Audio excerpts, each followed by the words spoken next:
Hi y'all, it's Danielle and Brooke from Large Family Homestead, and we are talking about the things that we need on our big family homestead. Yeah, so pretty much these are like a few like things that we think that everyone should have in a large family homestead. And I think it's important to mention that none of this is sponsored. Nope. Although we can put links for the things that we talk about below if you're interested in any of them. But no company has asked us to do this. This is strictly like, Brooke and I sat down, we're like, what are the 5 things we'd struggle without? Because the two of us, aside from Brian, really run a lot of the family and the homestead. We manage it all together. Yeah. So we will put probably affiliate links down below, which we'll earn a little commission of if you do decide to purchase at no extra cost to you, but nothing is sponsored and no company is actually involved in the production of this video. Right. We just thought that maybe our tips would be helpful somehow. So the very first thing I think that we should mention that is a must-have, whether you have a large family with a homestead or without a homestead, scheduling. Is something that we have done since y'all were little. Yeah. And we've had seasons without it. It was just craziness and chaos and not peaceful in any way. Not really. No. And so as a family, we decided a long time ago that we would that we would always have a schedule. And not that we can't go off of it. Yeah, I think. Because we do. I think we just don't have like a strict schedule. Right, we do. I mean, I've written out strict schedules, but we allow room for things that need to be handled right away. Right. Like emergencies. Yes, and even just spontaneous things like we want to go to the playground. Okay. Right. But then we know where to come back to. And I personally have tried a lot of like different scheduling ideas over the years, but I've found this one book, Masters of Their Home. We'll pop a picture up because I have it. It's a Christian-based scheduling system, and they have all the printouts in there of everything that you can use, and I do. I have found that to be by far the best for large families. It may not apply as much to smaller families, but it has worked really well over the years. I did it when they were little. I mean, the book has been around for a while. I don't even think that you can buy it new anymore, and at least not on Amazon. I did see some used ones on there, but highly recommend, has been absolutely wonderful. And that works for, you know, school, gardening, homesteading, whatever season of life your large family is in, it works. And while I'm not as involved in like the family schedule as much anymore, I have definitely carried a lot of the principles that we used for scheduling into my work life. Right. It's helped you get a lot done. Yeah. Right, because you always have that like you always have that, you always have that plan to come back to. Like, what was I doing? Oh, right. Yeah. Right, exactly. Number 2 is specifically on the homesteading front, because if you have a large family, you're gonna need animals. A lot of them. Like a lot. Way more than we ever thought we were gonna need. Like, for example, we started with a flock of 15 chickens, quickly realized that it was not enough, and now we are up to 40 chickens. That's just the egg-laying chickens. Well, plus we have egg-laying ducks and quail and eventually geese. Right. So to keep up with our family's egg needs between, you know, breakfasts, baking, baking, all of that stuff, we need a lot of chickens, especially if you're going to be preserving your eggs for winter when they're not going to be laying. And it's just, you can do things to make them lay more. We've talked about that. Link that video. I'll link that. But there's still going to be a big reduction. You're not going to have all that your family needs. Yeah. And then as far as meat goes, if you want to be self-sustaining, and we would need, for us to be completely running on our own beef, which we're getting close to, we would need to butcher 2 cows a year. And we're talking full-size cows. Full-size cows a year. So for us having a miniature bull, we have figured out that we'll probably have to butcher 4 times a year. We will probably, because we're gonna have There'll be some more Belfairs, which is Jersey Dexter Cross, Mm-hmm. and some Dexters, full blood Dexters, Right.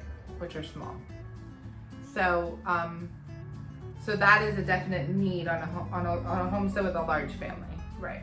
Now, for a homestead with an average size family, you probably only need to butcher 1 full-size cow a year. Right. And even if it's just like a couple, like you and your wife or you and your husband or whatever, you can still raise your own beef cow Mm-hmm. and then sell off half of a cow or sell off a quarter of a cow to recoup those costs of raising the cow, which is awesome. Yeah, a lot of times a friend or even a neighbor that's interested in buying from local farms would probably purchase half or a quarter of your cow. For sure. For sure.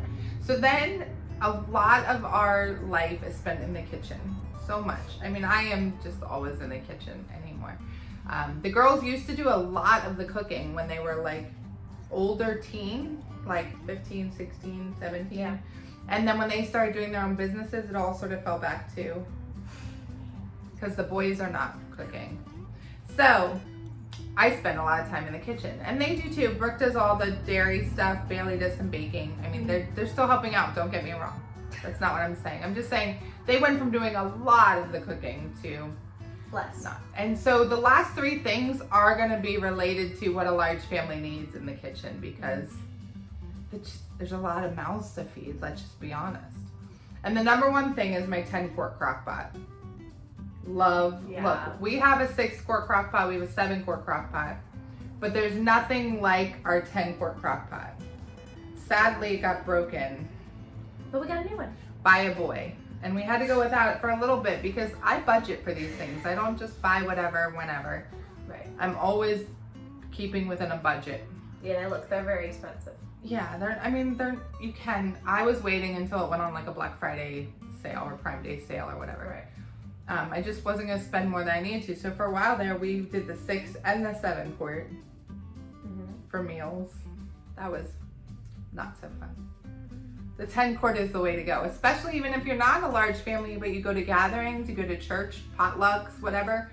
That 10 quart crock pot feeds a lot of people.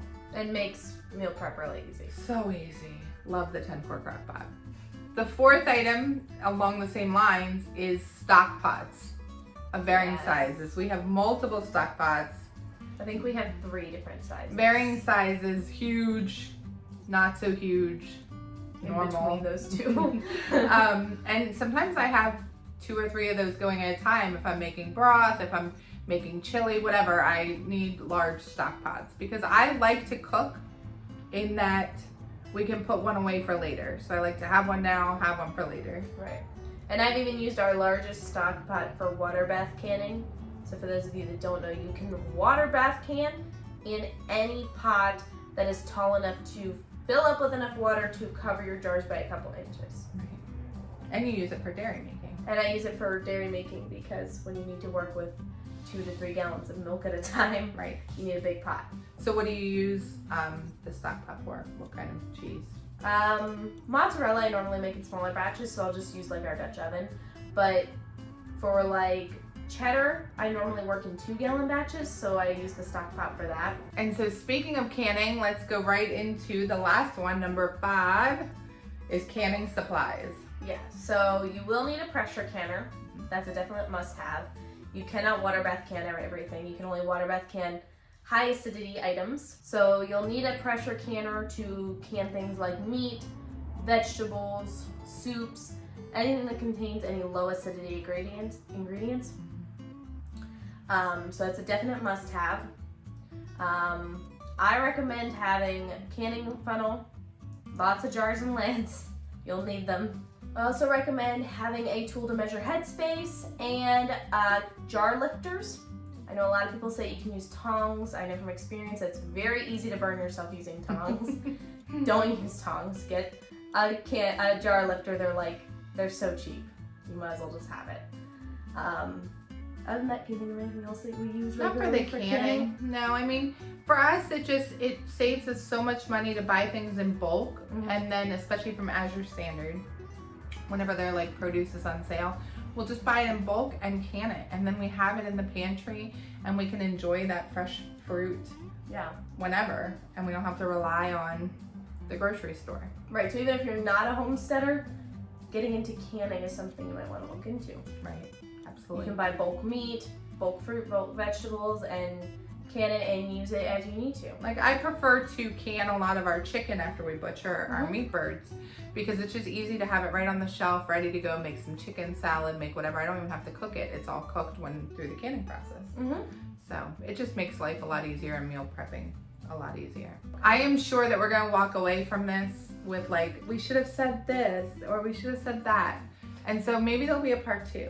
Maybe there'll be, so if you can think of things that are like a must have in a large family or on a homestead, drop it down below, because I'm thinking I'm gonna have a list after I walk away from here to share with you. Yep, so with that said, don't forget to like and share. If you haven't already, subscribe. See you soon. Bye.